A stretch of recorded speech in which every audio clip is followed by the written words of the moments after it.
हाँ तो ठीक है, करें बैठक भाई, क्योंकि इन लोगों के बीच में तो बहुत ही विवाद है। जिस तरीके से कांग्रेस, और हम बार बार इस बात को कह रहे हैं, एक वर्चस्व की लड़ाई गठबंधन के घटक दलों के बीच चल रही है। राजद जिस तरीके से अपने आप को एसर्ट करने का प्रयास कर रही है, अपने चेहरे को आगे करने का प्रयास कर रही है, उसी तरीके से कांग्रेस भी अब ना सीटों को लेकर कोई समझौता करने के मूड में दिख रही है और ना ही सीएम पेस में अपने आप को रेस से बाहर करना चाह रही है। ऐसे ऐसे नेताओं के साथ उन्होंने गठबंधन या उनको अपने साथ शामिल करने की सोच रखी है, जिससे राजद को लंबे समय से ऐतराज रहा है। जिस तरीके से पप्पू यादव जी भी इनके अधिवेशन में वहां पर गए, वहां पर बातचीत, तो ये तमाम चीजें दर्शा रहा है कि कहीं ना कहीं सब कुछ ठीक तो नहीं है। तथाकथित महागठबंधन या इंडिया अलायंस जो भी है, सब कुछ वहां पे ठीक नहीं है।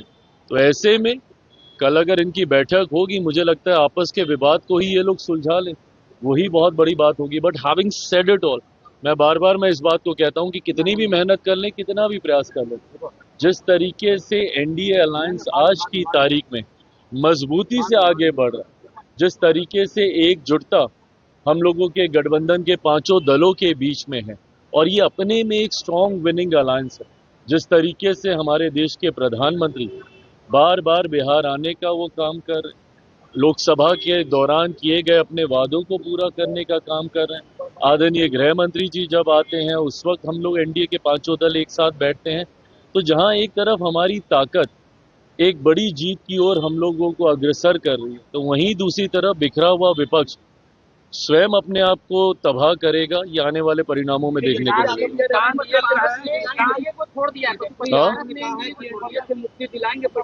क्या ये ऐसी बड़ी बड़ी बातें ये लोग ना जाने कितने चुनाव से लोग कर रहे हैं। लोकसभा के चुनाव में हर बार ये लोग ऐसे ही बड़े बड़े दावे करते हैं। क्या हुआ, कितनी सीटें जीत पाए ये लोग, कितने पे लड़े थे और कितनी जीते, ये भी ये लोग देख लें। तो ऐसे में बातें करने से नहीं होगा। है क्या आपके पास जनता के बीच लेके जाने के लिए? 90 का वो दशक जहां पे अपराध और भ्रष्टाचार चरम सीमा पे था, क्या है आपकी बिहार को लेकर सोच, बताए ना। जिस दल के पास सोच नहीं, जिस गठबंधन के पास कोई विजन नहीं, बिहार को कैसे आप विकसित बनाएंगे? आप ही की वजह से बिहार आज बर्बादी की कगार पर आकर खड़ा हुआ है। ऐसे में जनता आपके ऊपर क्यों विश्वास करेगी? और जनता आपके ऊपर विश्वास नहीं करती, इसीलिए बार बार आपका गठबंधन राष्ट्रीय स्तर से लेके अलग अलग राज्यों में हार का उनको सामना करना पड़ता है। आप बता दीजिए, महाराष्ट्र में किस तरीके से इन लोगों का गठबंधन हारा, हरियाणा में किस तरीके से, दिल्ली में जिस तरीके से इन लोगों की हार हुई। विपक्ष आज की तारीख में कम से कम जनता के बीच अपना विश्वास पूरी तरीके से खो चुका है। ये लोग अलग अलग विषयों को लेकर मुद्दा बनाते हैं, वक्त को लेकर दुनिया भर का ये लोग आंदोलन करने का काम करते हैं।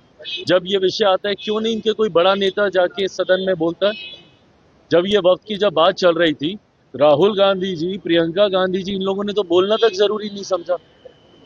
जितने विपक्ष के बड़े नेता हैं, ऐसे समय में वो लोग खामोश हो जाते हैं। और तो और एलओपी होने के बावजूद राहुल जी मौजूद भी नहीं थे मोस्ट ऑफ द टाइम जब वहां पे डिस्कशन हो रहा था। तो ऐसे में आपके पास कोई विषय नहीं है, आप लोगों के पास कोई नीति नहीं है, कोई विजन नहीं है, तो जनता क्यों आपके ऊपर विश्वास करेगी? तो सिर्फ कहने से कि एनडीए की समाप्ति हम लोग करेंगे, नहीं होने वाला। एनडीए पूरी मजबूती से बिहार विधानसभा चुनाव परिणामों के बाद एक ऐतिहासिक जीत के साथ हम लोग सरकार बनाएंगे। प्रभात खबर .com, विश्वास वही, रफ्तार नहीं।